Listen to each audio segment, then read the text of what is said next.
Shall we go? Yep, that works. Before we start, I have some ice-breaking jokes for us to start with. I have them written down in my notes app. First of all, when does a birthday cake go to the doctor? I have no idea. When does a birthday cake go to the doctor? When it's feeling crummy. Oh, that's really bad. What do you top a cold cake with? Cool Whip. Icing. Or frosting. You had two options and you failed both. And finally, how do you know when a birthday joke becomes a dad joke? I don't know. It becomes apparent. Alright. Okay. And with that, hi guys. Welcome back to the Quadcast Podcast. Pause for intro. What's going on in here?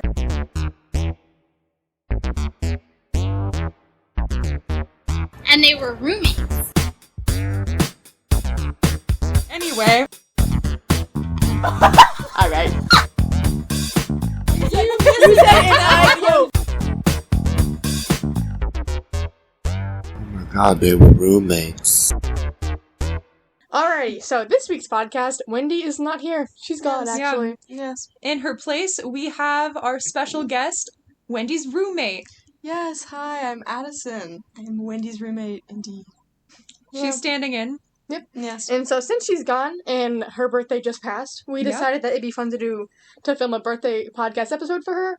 And then hopefully I can get it edited in time to upload it while it's still in the range of her birthday and it's not completely like a random thing 2 months later. I think it'll work great. I think so too. But yeah, so that means that this podcast is henceforth dedicated to our beloved co-star, Wendy 23rd. 23rd. If you couldn't tell, she's turning 20. Yay! 20. Yay!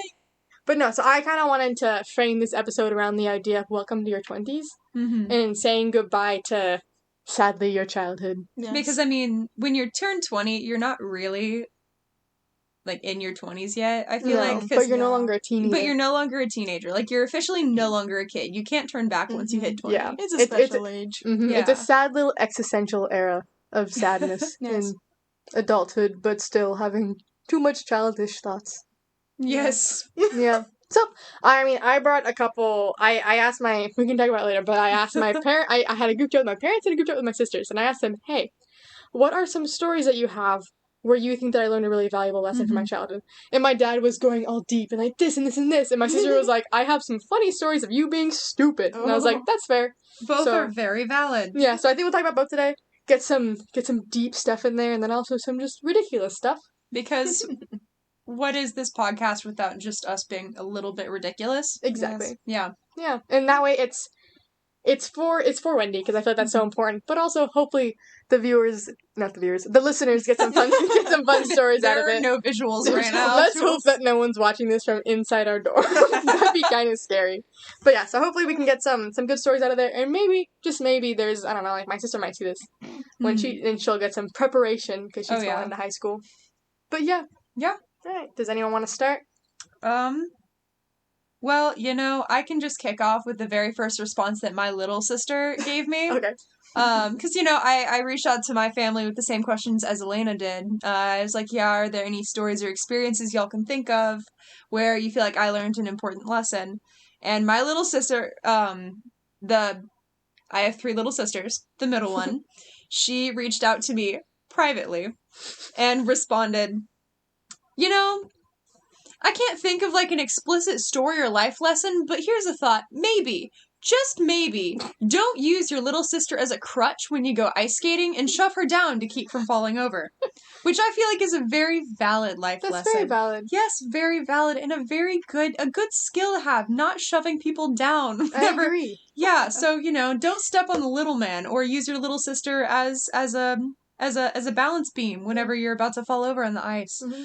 Well, not even just the little man, but also the middle child. Yes. We get enough flack as it is. And being attacked and targeted by older siblings makes it so much worse. Well, shame on you. Over here being the oldest, there's so much drive to just not fall over or stumble at all. Yeah, sure, if you say so. Yeah, but all jokes aside, to the actual funny part, It is true. I went ice skating with my little sister years ago. She's never forgotten it. She mentions it at least once a month. I can respect her yeah. for that. Yeah, she's never let me forget. We were ice skating, and neither of us are really good at ice skating. You know, like, you kind of have to, like, warm back up into it when you don't do it all the time, because the closest ice skating rink is, like, 2 hours away from my house.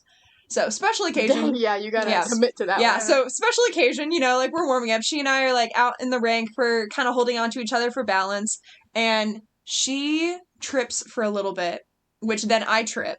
And so we're both kind of floundering around for a bit, and just completely on impulse, it was not done with malicious intent. I think it was. Shove her down in order to stay upright. Oh, and it wasn't done for malicious intent. It was not done for malicious intent. I think this is older child propaganda. Yeah, which I have a photo still that I took of us, like, seconds before the event happened. Before disaster. And she's never let me forget the fact that her oldest sister, you know, brutally sacrificed her to the ice in order to protect myself. And I feel like that paints me in a really bad light, but I can't deny that it happens. That's kind of Would funny. I take a bullet for her? Perhaps. But would I... Depends on the day. But would I fall on the ice rink for her? No. Absolutely. So yeah, I guess that's, like, my opening moral is just, you know, don't stand on the little man. That's a good one. Don't stand on the little man. That's a good one. I guess, actually, I can kind of segue off of that, because something that I learned, basically, so I'm middle child, in case anyone did not know from my backhanded comments and my overall general sarcastic demeanor. No, it comes really? from being ignored and forgotten amongst my family. No. I must preface that as a joke, because my parents will they'll angrily text me if I keep that on the records. Whenever they do inevitably do that, you need to let me know. Yeah. So that I can laugh at you and with you. Yeah, that'd be fair, actually. But no, so when my older sister moved out of the house, I was no longer the middle child. I still was, but, like, not functioning. Presently, you know? And so I had a lot to learn, and that's, like, basically my biggest personality trait. I could no longer use it. So I who am I without this existential crisis? So it was a weird part of my life to be in, and I wasn't 20 yet, and I was still obviously a teenager, but it was kind of like, I think I consider it like the first step into the next generation of my life. But I kind of folded into being my little sister's older sister instead of just the middle one. Yeah. And something that we do all the time is I take her ice skating, just randomly, because I love to ice skate, because I love to ski. And so it's kind of a similar motion. It's not exactly the same, but it's similar, and I think it's so much fun. I love ice skating. And so I used to take my little sister to do it, and then I'd start having her bring a friend with her. Because, like, one of her closest friends and our neighbor, this kid is a couch potato.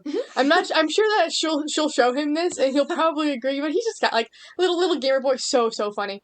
But I was like, Ainsley, we're taking him to the ice rink. You can't stop it. And Ainsley was like, yes, of course. And he had a blast. It was so much fun. And so after that, I think I brought in 3 or 4 of her friends. And at least 2 times for most of them. And it was just kind of like the very first thing. And I remember sitting there one time, I was sitting on the bleachers while they were still going. And I was like, dang, it's kind of cool being the older sister. Because before that, I was just kind of like, you know, there, you know? So nice. Oh, yeah. Yeah, it was, I don't know, it was really, really cool to see. And it really opened my eyes to this relationship that I hadn't really had with my little sister before. And it was so worth it. There's definitely something special about, like, the older sister, younger sibling dynamic.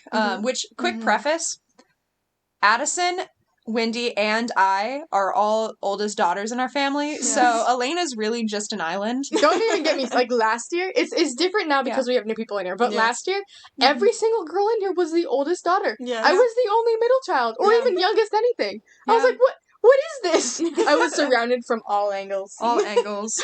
A bunch of just uptight perfectionist, like, incredibly stubborn type A personality, just oldest daughters everywhere with all of their, you know, parenting trauma kind of situation. And then there was me with my crucifix saying, get back! Get back! Get back! Oh, gosh. But yeah. Addison, do you have any stories? I don't have very many. That's okay. I will say one thing. Wendy is turning 20. I'm already 21. The old maid among us. And therefore all-knowing, and all-wise. All-knowing and all-wise. Yes, always. My one thing is to say that, well, I guess a lesson is to never go camping with Wendy.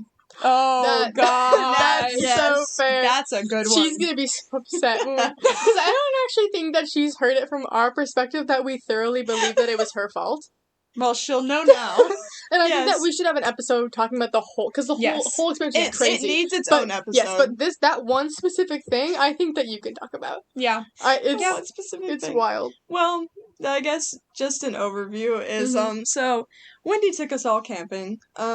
Which we're very grateful for. It was so yes, much fun. it was so much fun. I was sick on the trip, and so I left a day or two early. She dodged a bullet. Amazing. I really did. But yeah, it was a great time. It snowed and we rode four-wheelers and stuff like that, and day after I leave, the rest of them all get into hijinks. Falls. Yes, Oh, Lord, disaster it was so bad. falls.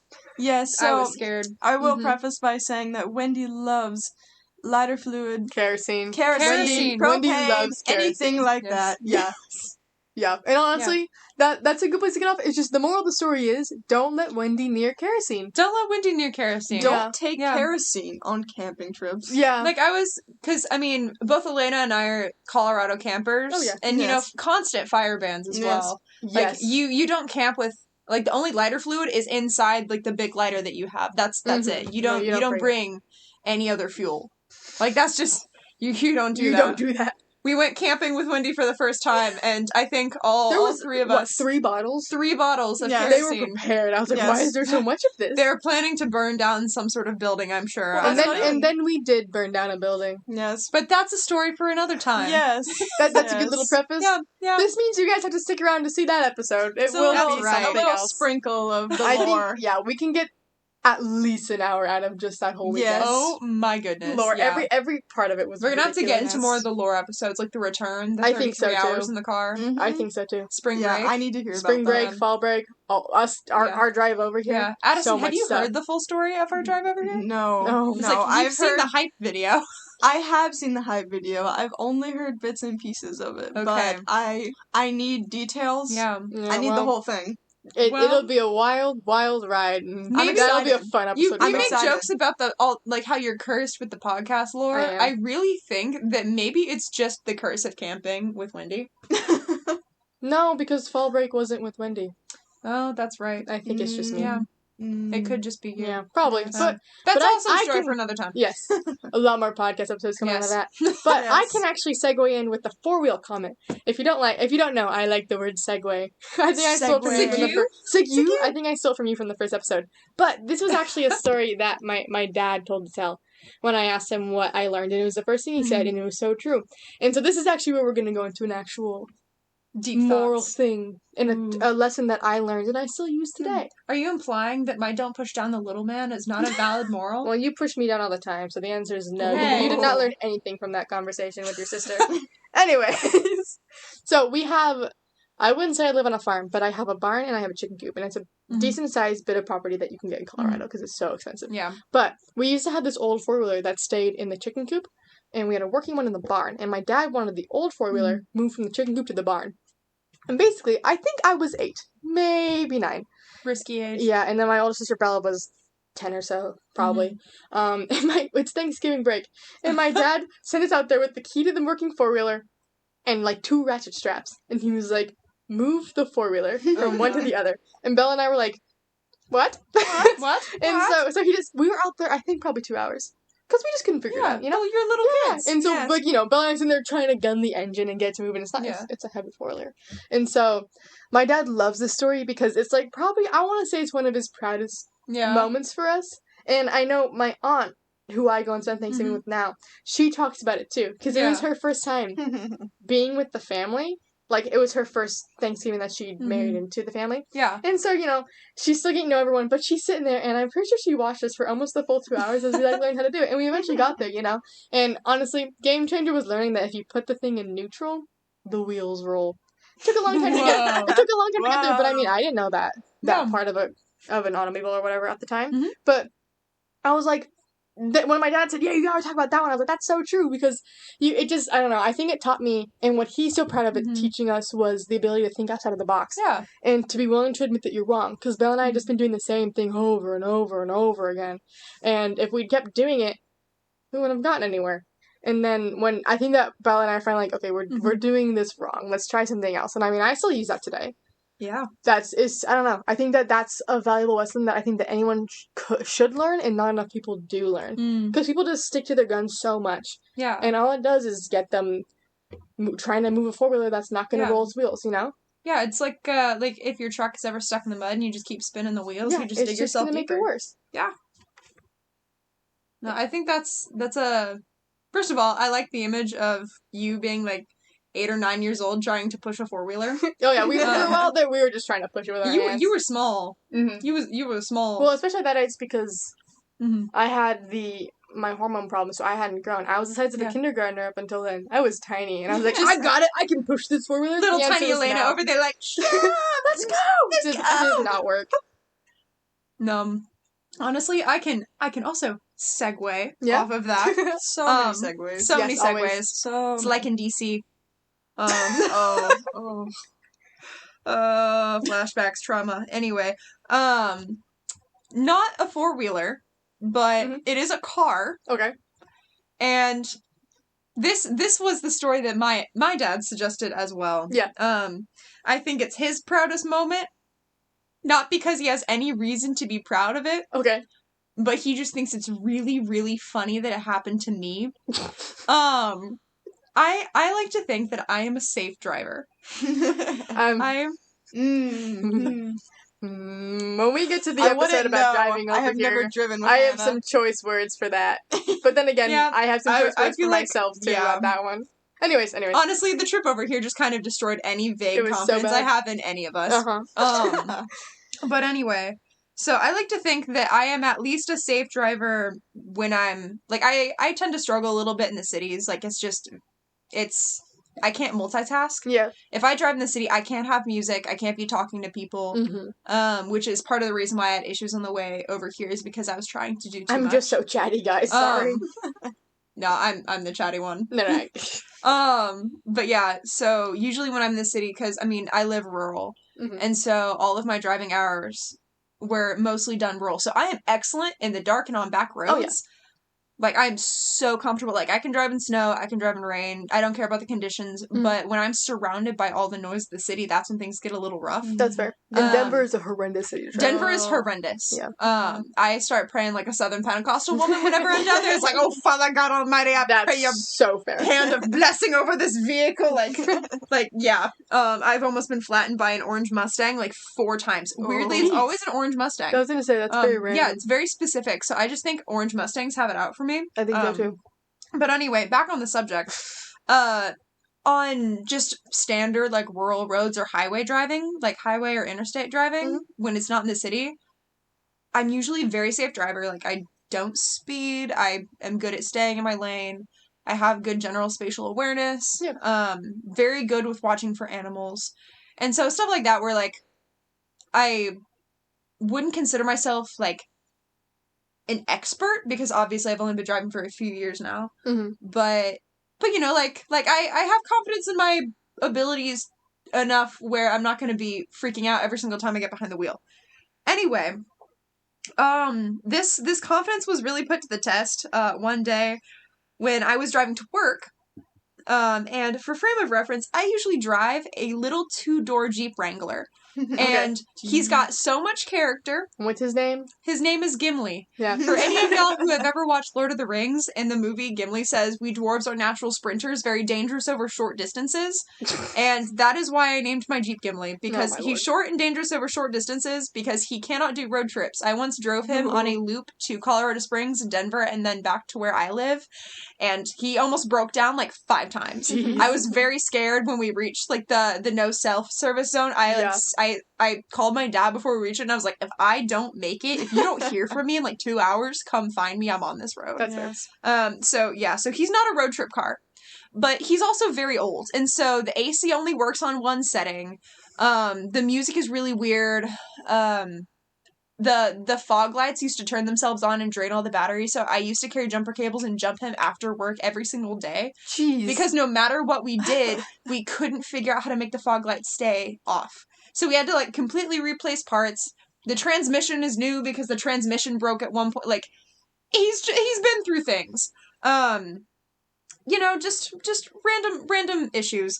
But my favorite issue of all with him is that the speedometer is off.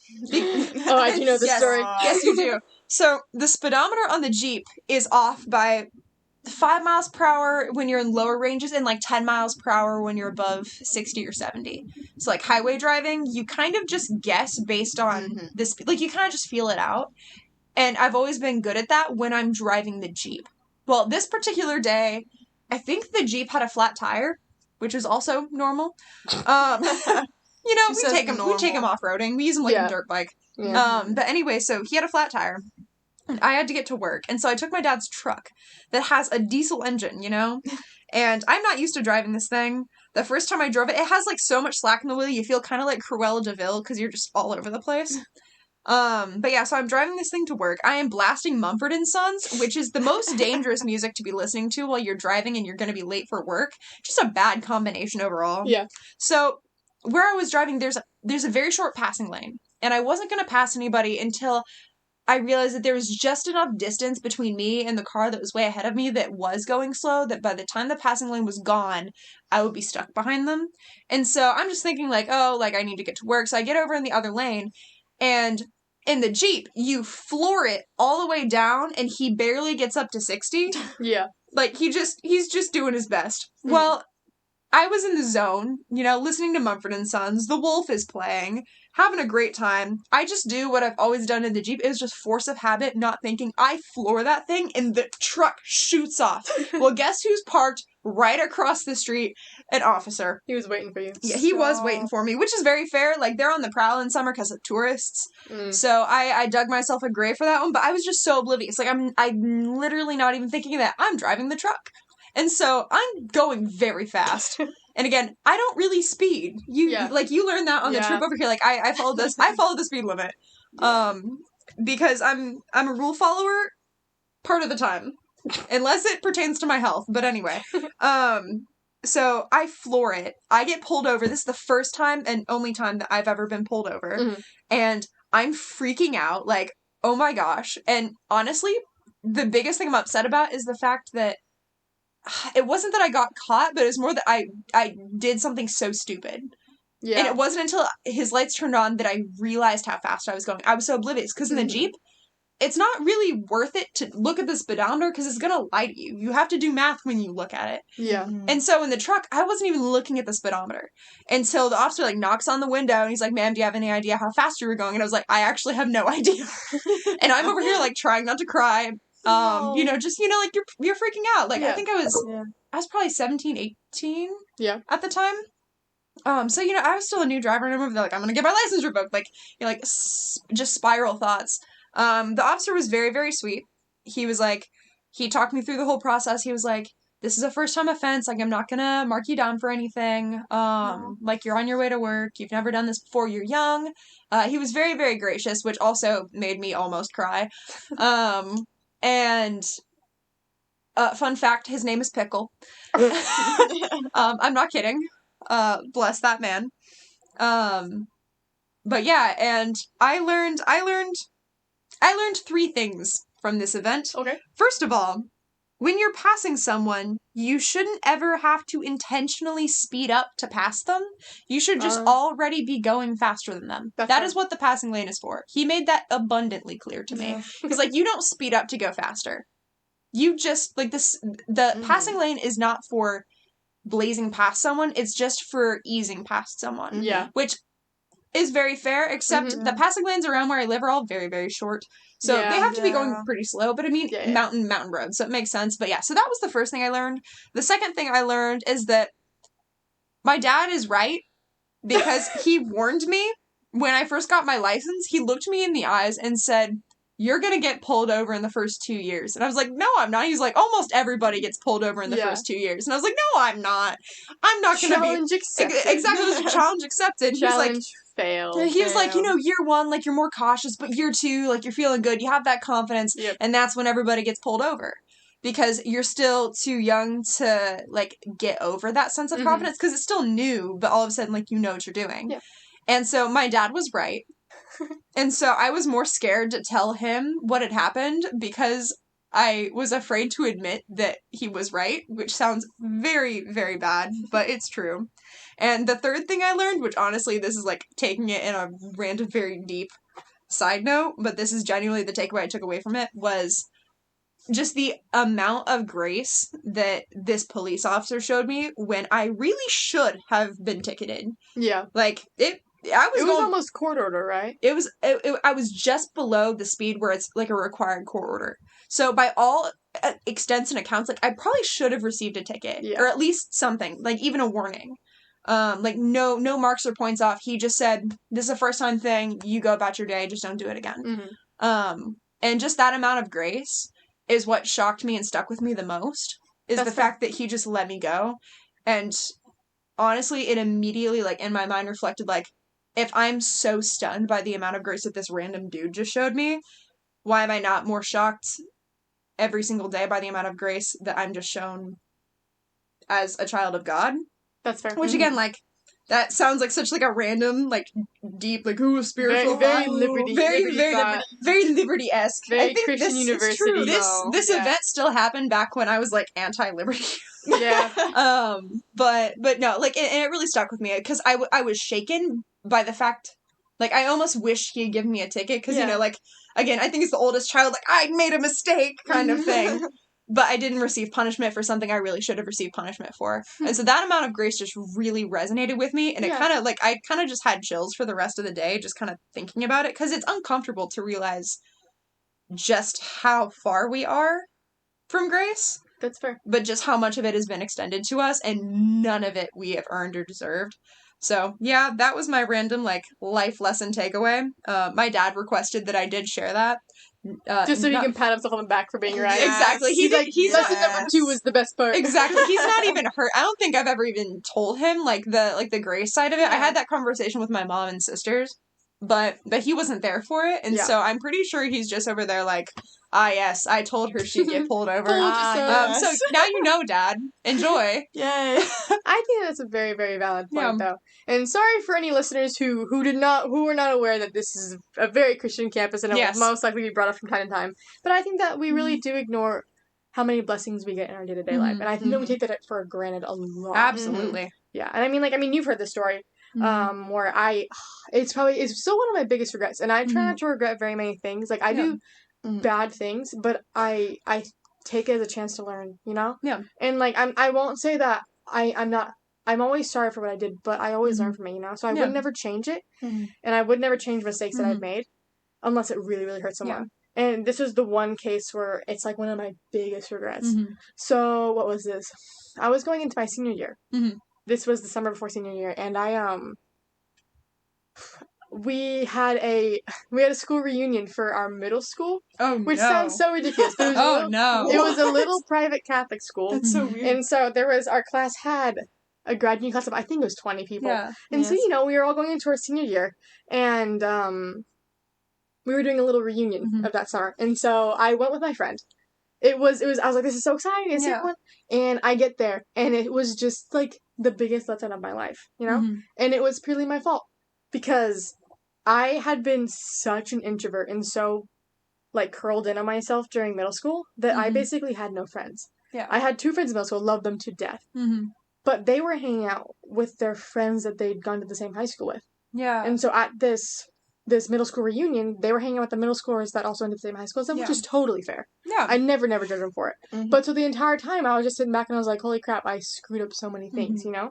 And the kicker was when everyone started reminiscing on different things that had happened at the school, I didn't know any of the stories. Like, none of them. I just sat there. I was just shocked by how little I knew. And it was purely because I had no self-confidence in myself and didn't understand, like, physically or mentally how to communicate with people, you know?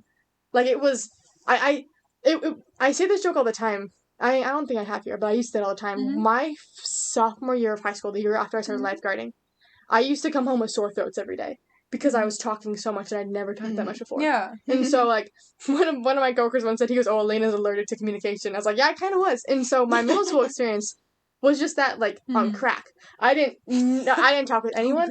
I used to get compliments. The only compliments that I basically ever got in class were the fact that I made our reading goals every month because I read so much and I kept to myself, and everyone knew me as that. And so when we had this reunion, and I got to see that that's all that I was and all that I did and how much I took for granted, going to the school with all these amazing people, it was so heartbreaking. And I kind of, in response to it, I really cracked down on myself, and I was pissed with myself, you know? And I was like, I miss out on all these amazing things, and it's purely my fault. And then I made the worst choice I've ever made in my life. And I was like, I'm going to stop losing things by not having the chance to lose them. And so I really crueled in myself. I started dropping connections and burning bridges. And my best friend at the time, he reached out to me, and he was like, what is going on? And I didn't. I brushed him off so many times, and eventually he stopped trying, which is totally fair. So he spent the entire summer trying to break through this, I don't know, this wall that I built up. And then by the end of it, he was just tired of it, and that's so fair, you know? And in response to that, when I started school that year, he was just gone off the map, which is totally fair. We weren't in any classes anymore, anything like that. He basically graduated, and he was working a job full-time, so I never saw him anyways. And then on top of that, I burnt this connection that I had with him, so there was no use, there was, like, nothing to talk about over the phone or anything. And so I obliterated everything, and I lost the best connection and friendship I had in high school because I didn't want to lose the friendship that I had, you know? And it was, it still pisses me off. And I mean, I think that I learned so much from it, and I haven't done anything like that since because it was such a valuable lesson. But I feel so bad with how I treated him and the situation in general. Because this story could have just been me learning the lesson that I'd screwed up in middle school, and I'd worked on myself, and I'd found a new way to, like, make connections and form bonds with people. But instead, I took the message the wrong way, and I furthered the issue all the way into my senior year. And it's so upsetting, and it really is. I took so much for granted, and then I went to senior year. Senior year was the worst year of high school for me, because there were so many issues, but on top of that, the fact that I lost my biggest support system and my best friend was so harsh. And so I think that since then, I've really, like, counted my blessings, and I've really seen, that's why I don't get mad at anyone, and I don't get angry at anyone, and I don't burn bridges, because even there's people that I really struggle to be around sometimes, and I mean, you've heard plenty of stories about that. But I can't fathom burning those bridges, because at the end of the day, I know there's things that I can work on too. And on top of that, it's just such a blessing to have the ability to have these connections. And so, I think that's so important. And I think it's so easy, especially nowadays, to burn bridges and have your emotions affect everything in your life. And they obviously have a place in your life. But when it burns down everything that you've worked for, it's not worth it. And no, and that really reflects just how important connection is for people. Like, more than academic accomplishment, more than hobbies or personal goals, like the connections that you're able to make with people, they matter so much. Especially at college too. Such a big part. Like, not even just the academic part. It's just, you know, interacting with roommates and friends and classmates and professors. And so you're so spot on, because it's a completely different ballgame here. Like, when I lived in Boston, I had a couple of friends, and they were great friends, and I'm so thankful for those that I had. But it was a very superficial, not in a bad way, but superficial relationship. Like, I saw them at work, and I saw them in class in certain places, but it didn't really extend often past those settings. And, you know, it gets lonely. And people are a very social species. And I think that some of us, especially me, you get so caught up in the fact that, oh, I'm an introvert, I don't need this. You still need it. It's just harder. I'm an introvert. And you can't, like, all those connections that you form, especially in college, Addison, you're perfectly spot on. Like, it's just, you need them so much. Honestly, which I think I've mentioned this both to y'all before. Shout out to my mom for this one. Hannah's mom. Woo! But I was a military kid. And so I moved around every, like, year and a half to 2 years. Before moving to Colorado, the longest I ever lived in one place was just shy of 3 years, I think. So I never really had roots.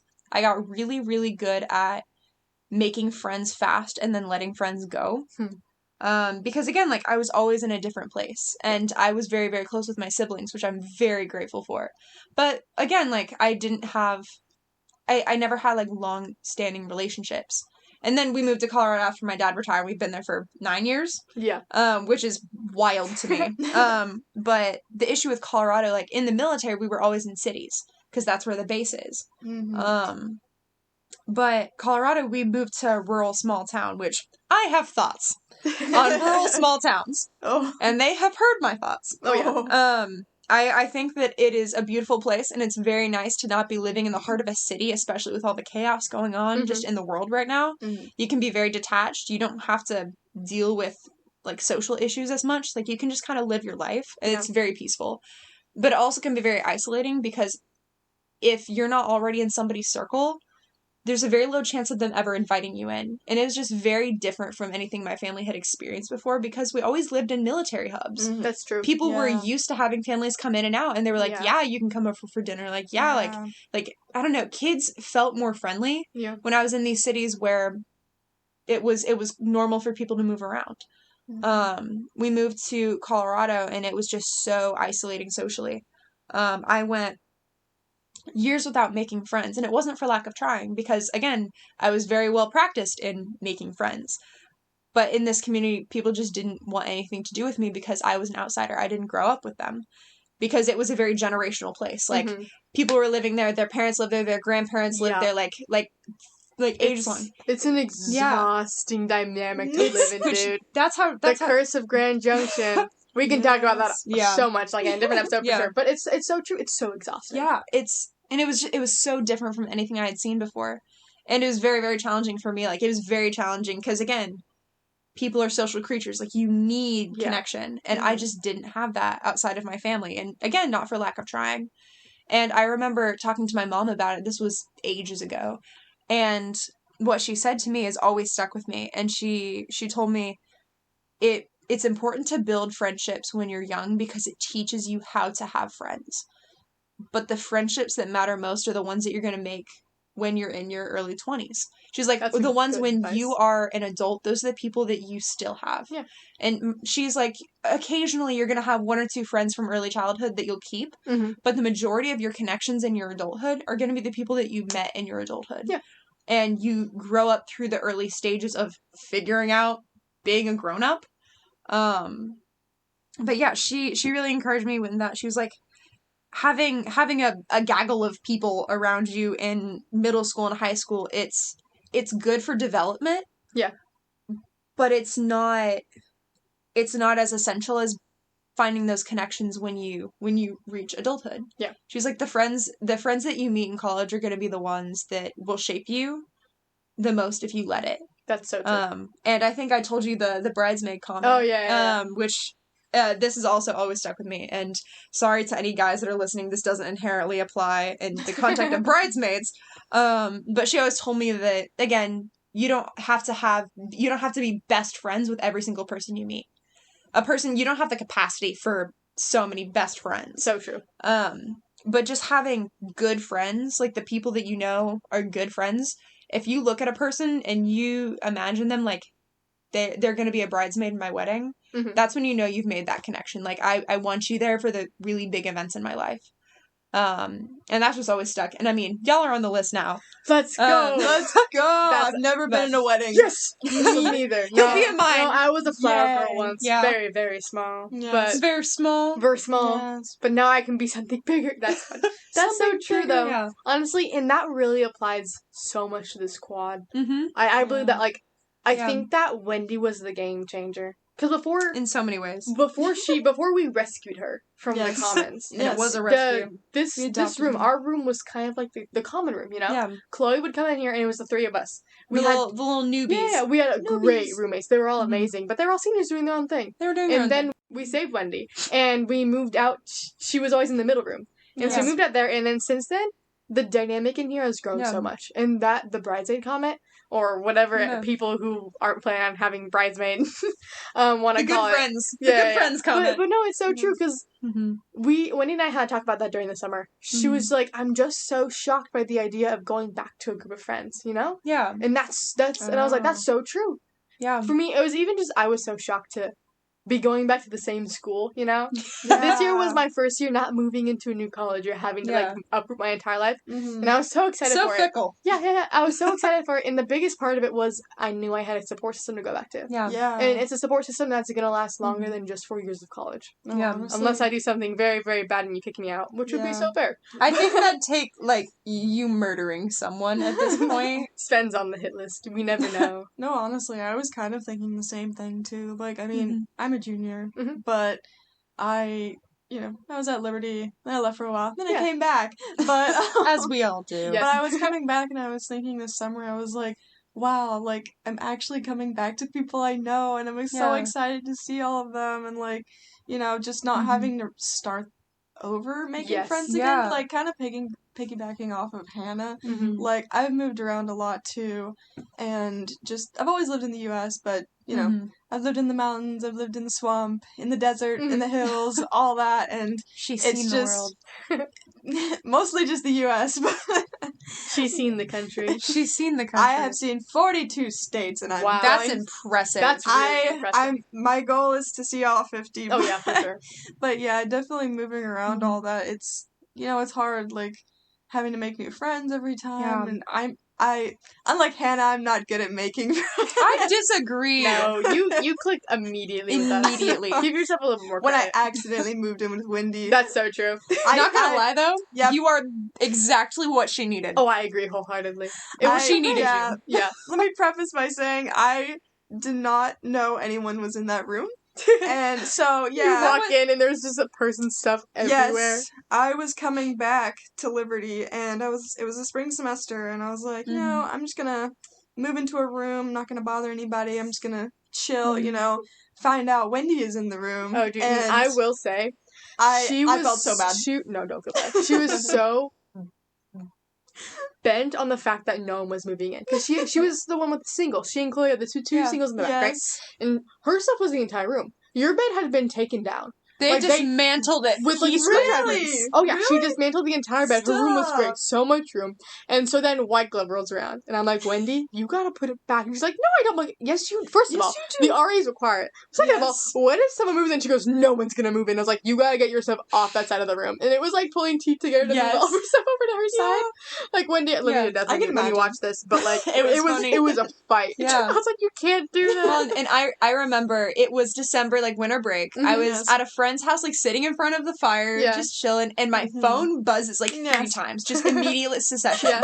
And I look down, and Elena texts me, and she says, "We have a new roommate, and you'll never guess whose room she's in." I And thought it was I so funny. I go, no. She's like, no. No. And then I immediately, like, I go onto the Res Life portal, I look up your name, I, like, stalk you on Instagram. Yeah. I'm like, Nice. who is this girl that's, Stop. stuck with our crazy feral roommate? God, I was like, this poor girl. We felt bad for we you. were so scared. It was interesting. Yeah. Yeah, it was a mistake on the first part because I was like, I'm so sorry, I'm moving in here in the middle and you don't know me and I don't know you and all this stuff. No. But no, Wendy was so sweet. She gave me a hug when she first saw me. I was like, No. aw. Yeah. And it's worked out, so Mhm. it's been fun. But yeah, just along those lines, I'm pretty boring. I don't have very many life lessons, but you have I lore. disagree. but with, I guess, just with moving around and stuff like that and making new friends, I would say just, if I could give any life lessons, it would be try new things, meet new people. That's so true. I'm not the best at trying new things. Like, I'm pretty against it most of the time, but like, Do as I say, not as I do. yes, but once I do it, I'm like, I'm so glad I did that. I'm so glad I talked to Yeah. this person. Yeah, I'm yeah. so glad, That's so fair. Mhm. And I think that you guys come from such a cool place where you guys can talk about it from the lens of having moved around all over the place. Yeah. And I think that I want to say a majority of people in the squad have that experience. Mhm. A lot of There's y'all, a lot of military people. in yes, Liberty. military Yeah. and missionary, and Yeah. a lot of y'all have moved around so much. Mhm. Yeah. And coming to the quad, besides being the only middle child, the other thing that I always noticed a lot was I was the only one who basically never moved. I mean, I was born in Yeah. Denver, and then we moved out when I was like Denver. 6 months. Thank Yeah. goodness I escaped that whole situation. But I've lived in the same place basically my entire life. Yeah. Like moving Yeah. houses was a big deal for us, you know? Mhm. Yeah. And so then I came here and I hear all these stories and I hear all these things. I'm like, dang, like I can't even compare those experiences. Mm-hmm. I would never consider myself not well traveled. We drove everywhere, like vacation stuff, because we have family all over the U.S. But like actually living in different places, I got none of that. And that was something that my dad really, really stressed for us, because my mom was a military brat. Yeah. Like, she lived in Hawaii and Australia and all over the U.S. Yeah. My dad lived basically a majority in Colorado, but once he went to college, he didn't even go to college the first year. He went to aviation school, and so he moved a lot after that. Like, he's lived in I almost said Vietnam, no, Venezuela, and Singapore, and so he's been all over the world like that. And a huge thing that he stressed for us is we have a local college in our town, and I went to a school where if I graduated with an IB diploma, which I did, I would get a full ride to this school. Yeah. Like, free of charge. And then on top of that, I could live at home. It would be a full free college experience. You'd be making money. Besides books. Yeah, exactly. Yeah. But my dad was like, under no circumstances are you to go to the school. And he was so, like, he put the kibosh in it when I was in 7th grade.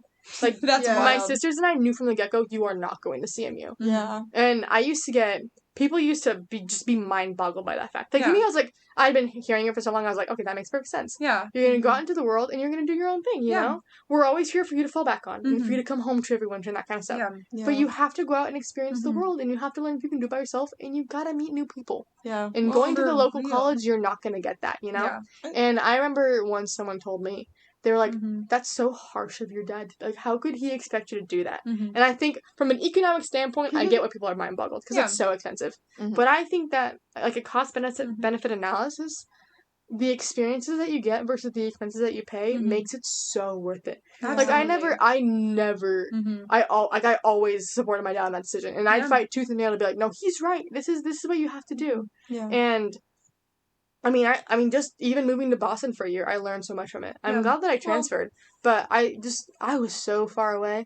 First of all, and this is no hate towards them, I understand why they did it, and I love them all to death, but I was the only one in my friend group to leave Colorado. Yeah. Like, out of high school, and I moved basically as far away as I could. Yes, not because I didn't love it, but my philosophy was, I know what my little small town is like. Yeah. I want to do the exact polar opposite. Big city, big school, all stuff like that, so I can see, like, where I fall. I have these two extremes. What do I like? What do I not like? And in response to that, I moved across the country to a place where my closest emergency contact was in New Hampshire, a state away, you know? And of course, I ended up transferring for different reasons.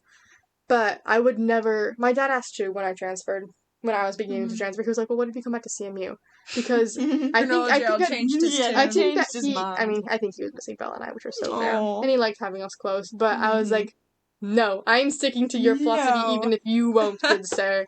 And so then I came here because I was like, I'm going to finish up on the East Coast. At this point, it's a on principle thing. Yeah. But I'm so glad that I did because I didn't grow up like you guys did. And I didn't move around a whole bunch. But pushing myself to move around when I had the means to do it was so valuable. Well, I think there's something to be said for both of those things. Like, I mean, it's such different experiences, like, just moving around and getting to do all that, but then also staying in your same town and, like, you know everybody, and, like, sometimes that's not a good thing. Sometimes that's not a good thing, but, like, I mean, you always have kind of a built-in community that you don't really, like, everyone knows everyone, you know, and, like, I'm originally from a very small town in Alabama that was like that. It currently has 69 people. Yeah, all you proud small towners, her small town beats your small town. My small town is smaller than your small town. Luckies. Yes, it's 69 people, 69. But not to be mistaken with 609. Yes, but I wouldn't trade moving around like that. I mean, moving away from that small town for anything, because, like, I have learned so much, but I know people there that have lived there their whole lives, and they've lived there for 5 generations, and, like, and they love it. But, like, me personally, I've learned a lot, and a lot of my personality is moving in those experiences, and what I've learned from that, so. That's right. The places that you live shape you so much. Yes. You put that in your PowerPoint. Yes, my entire closet is pretty much travel shirts, and that's so true. I like to wear them. I like to wear them and confuse people about where I'm from. We're always like, where are you from? Yeah. One day I'll be wearing an Alabama shirt, next day I'll be wearing, Texas shirt, whatever. Yeah. They're like, where are you from again? The South. That's So, everywhere. everywhere. But Goodness. yeah.